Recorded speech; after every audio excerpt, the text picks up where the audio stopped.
নমস্কার সবাইকে। কেমন আছেন সবাই? আশা করি সবাই খুব ভালো আছেন, সুস্থ আছেন, আর আমিও বেশ ভালো আছি। তো আজকে আমার মায়ের পাট শাক কাটা থেকে রান্না অবধি শেয়ার করব।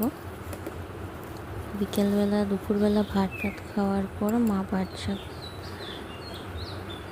শুরু করেছেন, আর আমি ওইদিকে ক্যামেরা অন করে নিলাম। তো মা সবকটা পাট শাক তুলে তারপর ভালো করে ধুয়ে ফ্যানের নিচে শুকোতে দিয়েছিলেন। তো বিকেল থেকেই পাট শাকটা শুকোচ্ছিল। রাত্রে খাওয়া দাওয়ার পর মা দেখলেন যে শাকটা থেকে জল পুরো শুকিয়ে গেছে। তখন প্রায় 11টার উপর বেজে গেল। তো মা শাকটা কেটে নিচ্ছেন, পরের দিন সকালবেলা রান্না করবেন বলে। এই শাকটা কাটতে সব শাকই কাটতে সময় লাগে, তবে পাট শাকটা কাটতে একটু বেশি সময় লাগে, কেননা ওটা যত ছোটো করে কাটা হয় ততই ভালো হয় খেতে। আর ওই শাকটা একবার কেটে খাওয়া যায় না, দুবার কাটতেই হয়। আর তার থেকে যদি বেশি কাটা যায় তাহলে তো আরও বেশি ভালো হয়, মানে একটু মার মুখের কথা।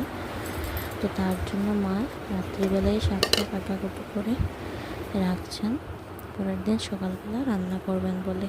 তো মায়ের একবার কাটা হয়ে গেছে, এখন 2 নম্বর বার কাটা শুরু করছেন। এই কাটা শাকগুলোই কিন্তু আবার কাটছেন।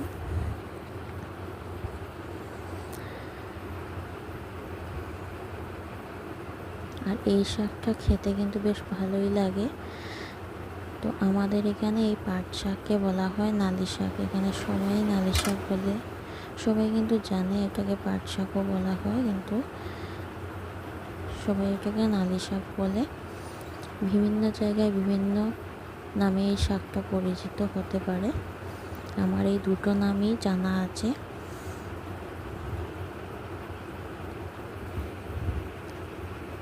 এই শাকটা খেতে একটু পিচ্ছিল হয় ঠিক, কিন্তু খেতে বেশ ভালোই লাগে।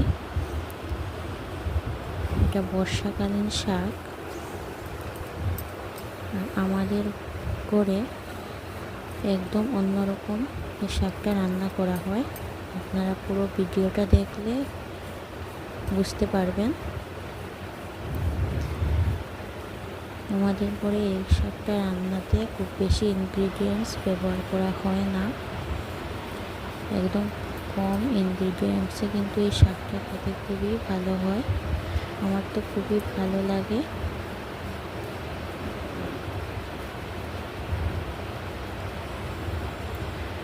মা ওইদিকে শাক কাটছেন, আর ওইদিকে আবার বলছিলেন যে আজকে শাকটা কাটা ভালো পাচ্ছে না, তুই ভিডিও করছিস। আমি বললাম যে কিছু হবে না।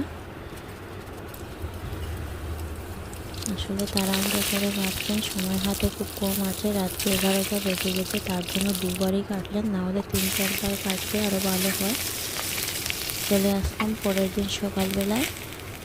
মা শাকটা কীরকম বানাচ্ছেন সেটাকে আপনাদের সাথে শেয়ার করলাম। আদা, কাঁচা লঙ্কা, অল্প মেথি ফোড়নে দিয়ে, নুন আর হলুদ দিয়ে শাকটা একটু ভেজে তারপর শাকের মধ্যে জল দিয়ে দেবেন। এই শাকটা আমাদের ঘরে বেশি